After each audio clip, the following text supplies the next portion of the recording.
वो आप खुद समझ जाएंगे कि मैं कौन सी पर्सनालिटी को इस स्टेज पर बुलाने के लिए कह रहा हूँ।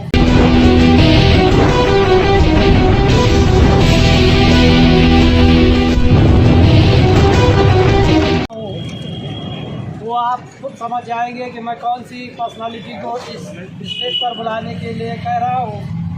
लोग जिसे अरविंद कांबड़े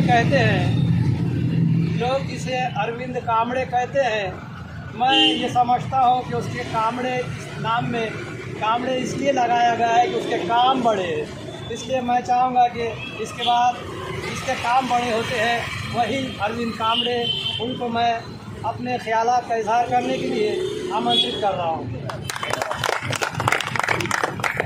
बात नहीं करेगा ना, आयोजन में बात करना चाहिए था।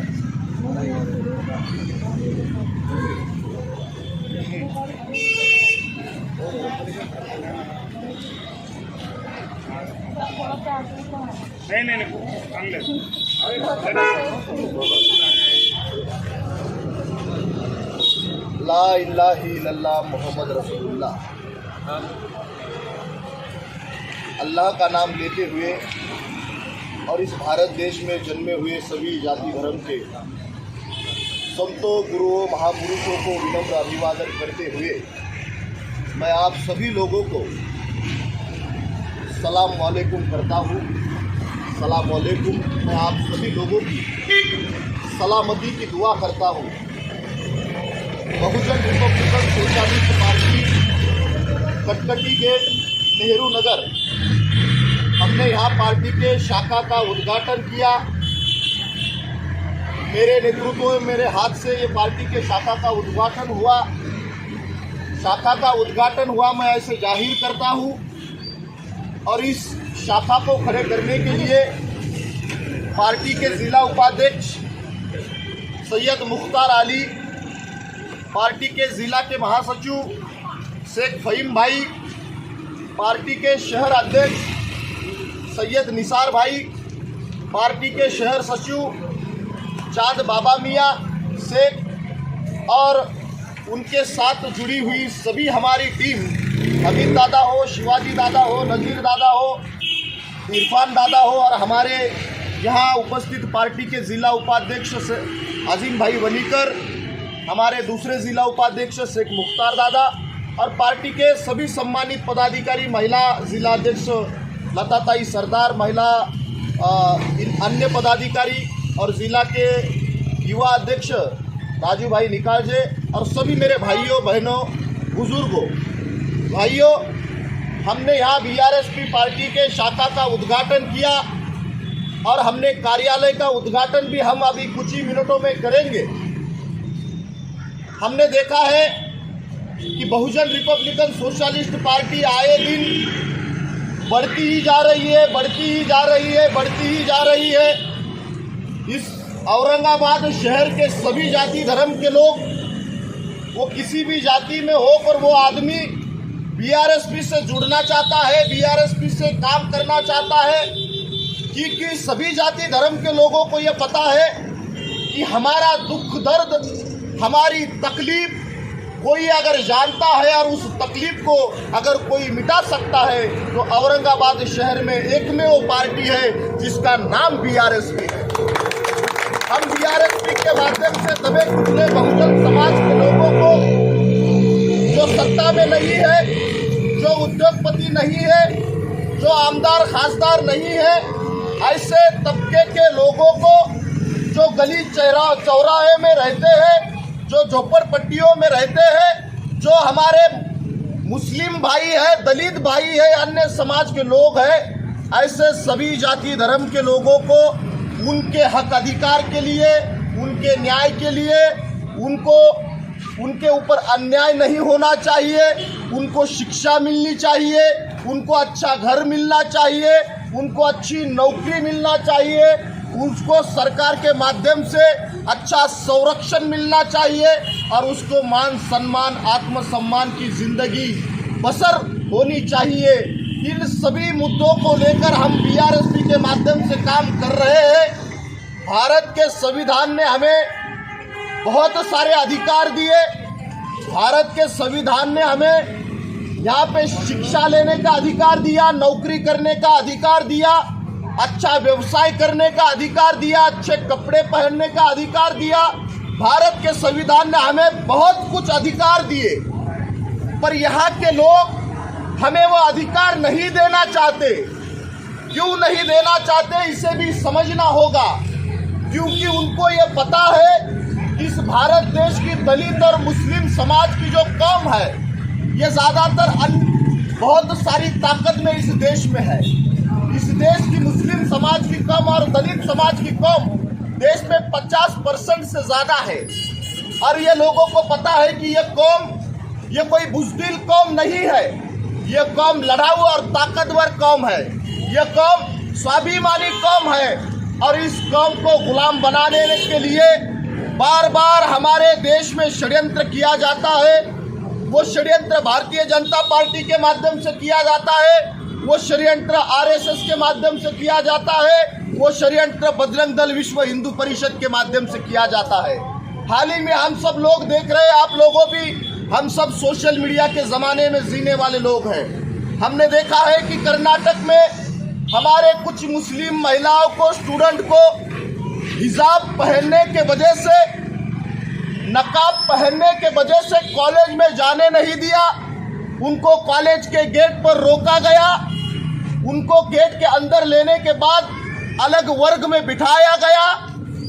अरे भाई, मैं इस देश के प्रधानमंत्री और कर्नाटक सरकार को पूछना चाहता हूं कि आपको नंगी नंगी कंगना राणावत जो बोल्ड फोटो निकालती है, सोशल मीडिया पर डालती है, वो चलती है। आप कंगना राणावत को पुरस्कार देते हो, उसका सम्मान करते हो, पर हमारी माता बहनें, मुस्लिम समाज की बहनें अपना बदन ढककर, अपना शरीर ढककर शिक्षा के मंदिर में आती है तो आपको क्यों तकलीफ होती है? क्योंकि आपकी सोच गंदी है, आपकी नजर गंदी है। हमने कल ही देखा कि नरेंद्र मोदी ने कहा कि बेटी बचाओ बेटी पढ़ाओ। नरेंद्र मोदी जैसा प्रधानमंत्री जब बात करता है तो सोच समझकर बात करता है। ये कोई गलती नहीं हुई है, ये जानबूझकर की हुई गलती है। इनका नजरिया गंदा है, इनकी सोच गंदी है, इसलिए उनको नकाब पहने हुई हमारी मुस्लिम माता भगिनी नहीं चलती, उनको नहीं चलती वो औरत, उनको चलती है नंगी कंगना राणावत। ऐसी गंदी सोच का मैं निषेध करता हूं और भारतीय जनता पार्टी और उसके दलाल भड़वे चमचों को ये सभा के माध्यम से मेरी आवाज जिस तरफ पहुंच रही है, मेरी आवाज जिस लोगों के कानों के ऊपर जा रही है, इन लोगों के माध्यम से इस देश के प्रधानमंत्री को मैं बोलना चाहता हूं कि नरेंद्र मोदी जी, आपको अगर नकाब नहीं चलता तो आपका 56 इंच का सीना, जो आप कहते हो कि मेरा 56 इंच का सीना है, तो तुम हमारी माँ बेटियों को क्यों डरते हो भाई? और डरते हो तो उसका विरोध करने के लिए भगवा आतंकवादी 200-400 लोग उस लड़की का मॉब ब्लीचिंग करने के लिए, उसको मारने के लिए, उसकी हत्या करने के लिए भगवे कपड़े पहनकर कुछ भगवा गुंडे हमारे बहनों को कॉलेज में जाकर मारने का प्रयास करते हैं, उसके खिलाफ जय श्री राम के नारे देते हैं। पर भाइयों, हमारे लिए बहुत बड़ी स्वाभिमान की बात है, हजारों जय श्री राम के नारे के ऊपर हमारा एक ही नारा भारी गिरा, वो है अल्लाहू अकबर।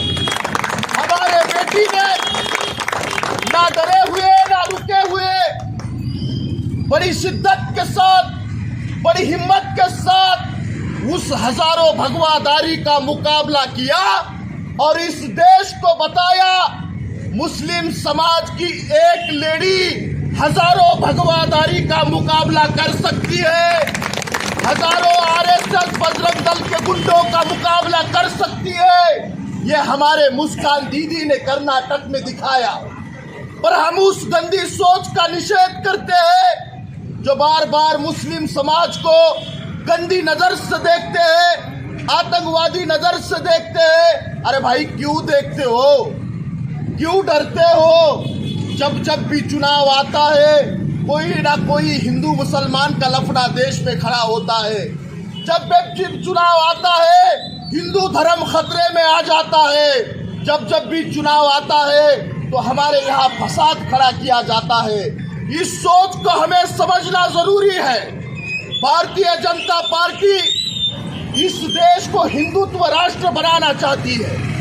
जिस हिंदुत्व राष्ट्र में दलित और मुस्लिम समाज के लोग गुलाम हैं, उनको शिक्षा का अधिकार नहीं है, उनको पढ़ने का अधिकार नहीं है, क्योंकि वो लोग जानते हैं अगर दलित और मुस्लिम समाज के लोग पढ़े लिखे बन गए तो उस देश में कलेक्टर, कमिश्नर, इंजीनियर, डॉक्टर बनेंगे। ये लोग आमदार, खासदार, मंत्री, प्रधानमंत्री बनेंगे। फिर हम लोगों को गुलाम बनना पड़ेगा, हम लोगों को उनके जूते साफ करने पड़ेंगे, क्योंकि उनको ये पता है ये दलित और मुस्लिम समाज की जो कौम है ये कोई भिखारियों की कौम नहीं है, ये राजा और महाराजाओं की औलाद है।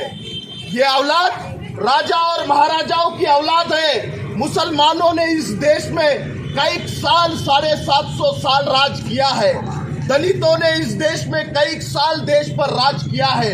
तो ये लोगों को पता है, जो हिंदुत्ववादी खुद को कहते हैं, जो भगवाधारी गुंडे हैं, जो भारतीय जनता पार्टी के आरएसएस के गुंडे हैं, इनको पता है अगर भारत को अगर हिंदुस्तान बनाना है तो इसमें सबसे बड़ा अरसर कोई होगा तो सिर्फ दलित और मुसलमान की कौम है। तो लोग हमें गुलाम बनाना चाहते हैं। पर भाइयों, दलित और मुस्लिम समाज के कौम ने, बाबा साहब अम्बेडकर ने भारतीय संविधान में कलम 25 से कलम 28 तक हमको धार्मिक अधिकार दिए। जो धार्मिक अधिकार बाबा साहब संविधान में कहते हैं कि इस देश के किसी भी जाति धर्म के लोग अपने मजहब के विचारधारा का पालन कर सकते हैं, अपने मजहब का प्रचार प्रसार कर सकते हैं, अपना धर्म किसी और को दे सकते हैं। ये अधिकार बाबा साहब अम्बेडकर ने हमें दिया है। पर भाइयों, भारतीय जनता पार्टी के लोग, नरेंद्र मोदी खास करके, जो देश का प्रधानमंत्री हम गए 10 साल में देखा है, कि उसको ये पता है कि ये लोग क्रांतिकारी लोग हैं, ये लोग परिवर्तनवादी लोग हैं, ये लोग ही हमें देश में हरा सकते हैं। इन लोगों को हम गुलाम नहीं बना सकते। भाइयों, इस शाखा के माध्यम से आपको बताना चाहूँ कि भारत देश के अंदर जब भी कोई हिंदू मुस्लिम का लफड़ा खड़ा किया जाता है तो यहाँ के मुसलमान कौम को, यहाँ के दलित कौम को, यहाँ के हमारे अन्य आदिवासी हो या अन्य बहुजन पिछड़े हुए लोगों को गुलाम बनाने का षड्यंत्र भारतीय जनता पार्टी के माध्यम से हुआ है। हमने देखा है कई सालों में एनआरसी का मसला लाया गया, 3 तलाक का मसला लाया गया, 370 का मसला लाया गया, हर बार मुसलमानों को टारगेट किया गया। अरे भाई, क्यों डरते हो? हम इस शाखा के माध्यम से चैलेंज करते हैं, जिस मुस्कान को गुंडे जो भगवे कपड़े पहनकर वहां उसको रुकाने के लिए गए, उनके अगर गार्ड में दम है तो औरंगाबाद शहर के बीआरएसपी के टीम के सामने आए, हम दिखा देंगे कितनी ताकत तुम्हारी है और कितनी ताकत हमारी है। एक लड़की का मुकाबला करते हो, आप क्या हिजड़े हो? आप अगर 56 इंच की छाती रखते हो, हमारे जैसे मर्द के सामने भगवे गुंडेधारी आए और हमको रोक कर बताए। और आने वाले समय में इस शाखा के माध्यम से मैं ऐलान करता हूँ, भारत हो, कोर्ट हो और कोई भी हो, कोई भी निर्णय आए, पर इस देश की महिला, जो मुस्लिम महिला है, वो कभी भी हिजाब पहनना छोड़ेगी नहीं। हम उसको छोड़ने नहीं देंगे। हम दलित समाज के भाई बाबा साहब अम्बेडकर का संविधान लेकर मुस्लिम समाज के साथ डटकर मुकाबला करेंगे, आरएसएस का मुकाबला करेंगे, भारतीय जनता पार्टी का मुकाबला करेंगे, हम सभी गुंडों और बदमाशों का मुकाबला करेंगे। भाइयों, हमने एनआरसी के माध्यम से देखा कि यहाँ के मुसलमानों को बाहर भेजने का प्लान भारतीय जनता पार्टी ने किया। क्यों किया भाई? इतने देर आज़ादी के बाद कभी मुसलमान को बाहर भेजने का आपको प्लान नहीं आया? अभी ही क्यों आता है? क्योंकि ये कहते हैं मुसलमान खून बहाता है, ये आरोप लगाते हैं कि मुसलमान खून बहाता है।